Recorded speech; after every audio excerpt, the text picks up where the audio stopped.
For some of these clips, there is a decently loud buzzing noise, so if you have a condition for hearing a buzzing noise, or you just think that your computer's about to explode, don't worry, and you have been warned. With the new Splatoon 3 Direct out, it's really great for anybody who has watched a little bit of a Splatoon or just plays casually, but for some people it's just not enough. So what I set out to do today is to find small details that could be interesting to new players for a hook, or returning players looking for some new details to find out before they get the game. So let's dive into those 29 clips. The Hammerhead Bridge is now on the lower portion and construction has finished. I've never played Splatoon 1, so if this map might be the regular for tower control or splat zones, so it might not be new, but so far I'm pretty sure this is new. And the next small detail is whenever you charge with the new weapon, the Splatoon Wiper, and walk forwards, it appears that it will perform a small dash forwards, then slash. And the next detail is actually a reference. As you can see here, the cans from the Tacticooler are actually a Pikachu tail, which I think is a neat little reference. And the next thing is actually Sheldon's fault.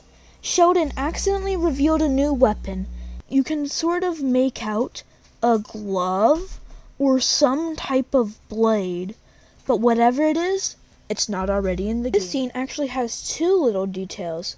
As you can see above the Inkling with the hockey mask on, you can see little Buddy, and on the left you can see a shirt building, but the two buildings on the right, you can't tell what they are.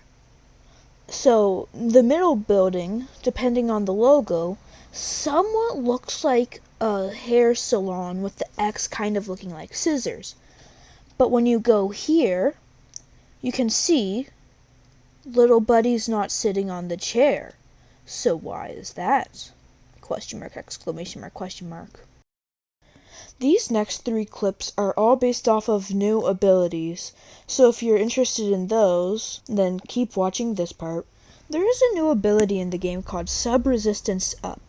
It's kind of like Bomb Defense Up, but it also reduces effects and damage from sub-weapons, meaning the tracking on an ink mine, or maybe even the tracking on a squid beacon. Who knows? This is another 2-for-1 detail, and as you can see, this is Mert and he is all grown up, and throughout the years, he has learnt a new ability. He can now change the main slot, but it takes a ton of ability chunks. This will be a great function in the game. Wow, we have another 2-for-1 detail. As you can see here, we have plenty of new weapon kits for 12 weapons. And if we fast forward a little bit, you can see a new ability again. This appears to be some sort of spawner with an ability arrow. So my thought on this is it will be the speed you will shoot out of your recovery espresso machine. These next 8 clips are all things that you can do in the lobby relating to combat and in the terminal beside the lobby section. Wow, we have another 2-for-1 detail. So as you can see up here, we have different tabs. I don't know what these 3 mean, but I know what this one is, and I'll discuss more on that later. And ranked battles are now renamed to Anarchy battles. And you can see here, this one's series and is Splat Zones, but if we fast forward, this is Anarchy Battle Open and it's Rainmaker. And not only do we have 2 different rotations, so we can play a total of 6 different maps and 2 different ranked modes in the same hours. Open seems to be open as soon as you can play ranked battles, and you can play with your friends. Meaning, that being if you have Splatoon 2 save data, you can play ranked from the get-go, and it will maintain your rank. That means that if you and your friends start buy Splatoon 3, you can play online ranked together immediately. And this next detail will help a lot. It's the lead. Instead of saying danger, it will say lead beside the winning team's side, which will most likely bring off a lot of pressure. And another detail I accidentally found while skimming through the video is right here. You can see where your teammates use their specials, which will definitely be huge in League. Wow, we keep getting a lot of 2-for-1 details. As you can see, there are now checkpoints for the Rainmaker, and once you get the checkpoint, once you get splatted, the Rainmaker will respawn at the checkpoint. And also, instead of showing your normal special icon, it will show the Rainmaker, and you can also see appear the Rainmaker is right there, so you know which weapon has the Rainmaker. And since the Rainmaker replaces the special weapon, what if there's a special for Rainmaker? And I think this is the best feature in Splatoon 3. This isn't outright confirmed, but you can easily piece it together. Here, in private battles, you can see that you can turn on or off recon mode, and then if you go to here, later in the trailer, it shows that you can go on a recon mode at any time, on any stage, and it lasts for an hour. So imagine just being able to hop in a lobby with your friends and just mess around for an hour. That will be fun. And next is the thing that we were recently talking about, is the tabs in the battle menu. Here you can see the battle tower or station and a training area. That dummy is probably for you to walk out and come to the training area. And with those other tabs, they might teleport you to other areas, like this area where you can join your matches with friends. And another detail, here you can see Judd. Where is little Judd? And another detail here is you can see some sort of inkling or character sitting there. What could that be? Maybe an AI battle. It is an AI battle. That's one thing I accidentally found out without reading the website. Wow, I had no idea. This next frame has a lot to unpack. So first off, let's unpack this box. It's labeled Get Stuff, and at first it's kind of confusing, but later on you can see there's this gumball machine, and the only time there's a giant gumball machine in a video game is if it's a reward system. And the next one is View Replays, which is simple, just replay battles. It even shows later in the trailer. The next one is Battle Stats, most likely just like Splatnet 2, where you can see your kills, see how many times you've got killed, your specials, your weapon, how much ink you've turfed. This one, replay code, I have two theories. Theory number one, I highly doubt, but it's so the numbers you have on your splash tag, maybe that you put those in and then you get in-game friends. But what I personally think is with your battle replays, you put in the replay code and get to view replays, which would make sense. And the next one, which is edit splash tags. This would just be editing the background, the text, the colors, and a new function, badges. And the next one is change name, which is most likely just changing an in-game name, which is pretty cool. And then there's the next one, which is Splatfest region. Not quite sure what this is, whether it's custom Splatfest, or maybe like there's region locked Splatfest, but it's not really locked. You can just change it at any time. But that's all I have for this clip. This next one is crazy. Here, as it's showing the share screen, it's really hard to make out. This might just be the white part on the shark special, but this could be a brand new special. Right there, I just passed by it. I will try to brighten it as much as I can to try and show you. I'm not sure if anybody else is talking about it, but it is insane. And regardless if it's anything new or not, it will still be a new kit for the splatter shot, which I know a lot of people will main. These next 3 clips are based off of the locker and the new badge system. It does also confirm a new sub-weapon returning to the game. This one isn't much, but it reveals that splash walls will be back in the game if it hasn't already been revealed.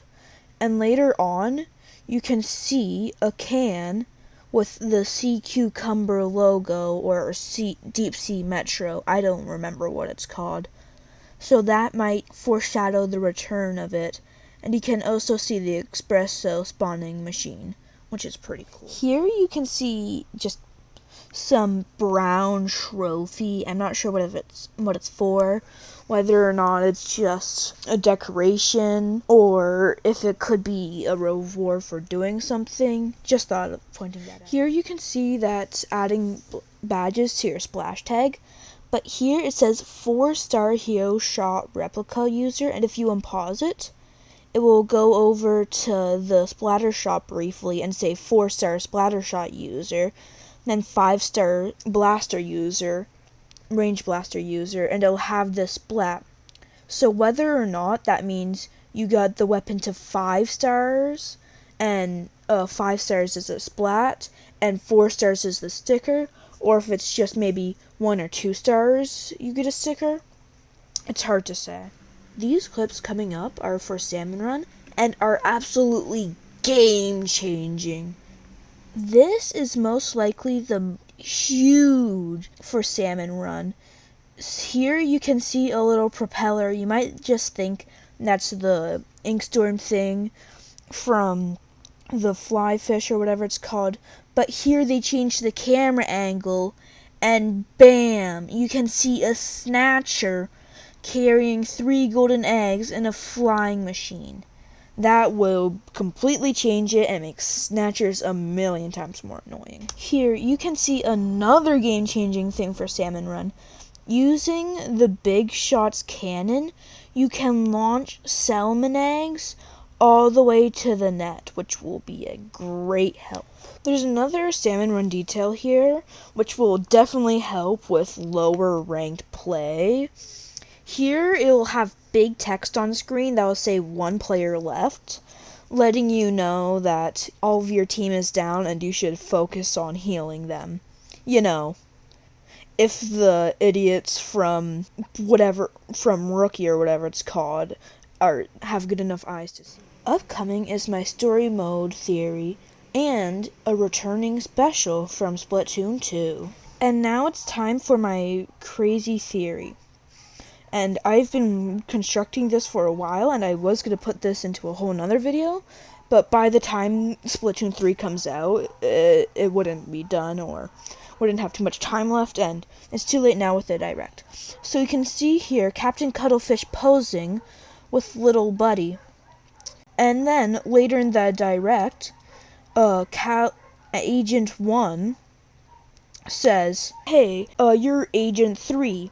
Gramps told me that you got hired by him." Meaning that clearly you were talking to Captain Cuttlefish in the desert, even though you're clearly in Altera when you're talking to them, which is the opposite of where they are. But near the end, it shows a little cutscene of you and Captain Cuttlefish falling into some sort of pit, and then your clothes fall off, and then you change gear. So what I assume is the original opening for the Splatoon 3 reveal trailer is actually you starting off in hero mode, and then you run up, go onto the train or whatever, and then I'm not sure how exactly it'll work. Maybe you take the train to Captain Cuttlefish's area, and then you talk with him, and he's like, "Hey, you, I've been looking for you," or he says, "You have that sparkle in your eye." He will then recruit you, and then you complete levels for him. Then later you activate something or something happens, and then you fall in a giant hole, and then you wake up in Altera. That's my theory. Also, the return of Splashdown. I'm not sure if this is like story mode only or will be in the base game, but this reveals Splashdown will be back in the game somehow. These final details are related to the idols, the Tricolor Splatfest, and 2 more returning sub-weapons coming to the game. This right here shows the model for the Splatoon 1 Disruptor. I know in a lot of gameplay screenshots and footage, it showed the Disruptor icon, but this is like the first time we see the model, and I've never played Splatoon 1, like I've said, but to me this looks a lot like it from the gameplay I've seen. So Disruptor is back, I guess. These are the idols hiding behind their masks, and my beautiful big man. Anyways, you can see that these are the masks from story mode, so maybe these 3 have relevance to story mode, and you can see if you play it, they also have dialogue here, and I'm not sure if this is just like a special dialogue for just their introduction or if it's in the game, but I think they'll have at least some relevance to the story mode. Here you can see that in the middle is red, on the left is blue, and on the right is yellow. And if you look at the official artwork for the idols, you can see that Shiver is blue and is on the left side, Fry is on the right side and is yellow, and my big man is red and in the middle, so I'm not sure if this is a reference or not. Here you can also see the return of Autobomb for anybody who cares. I mentioned Splash Wall, so I might as well mention. While recording the Autobomb clip, I watched through, and here you can see that the Shark Special, while swimming, you can cancel out at any time. See here, that's where you would normally end. Here, but then they end here. So you can probably press ZR or something to end early. And that is 29 details you missed in the new Splatoon 3 Direct. I hope you all enjoyed today's video, and I'll see you guys next time.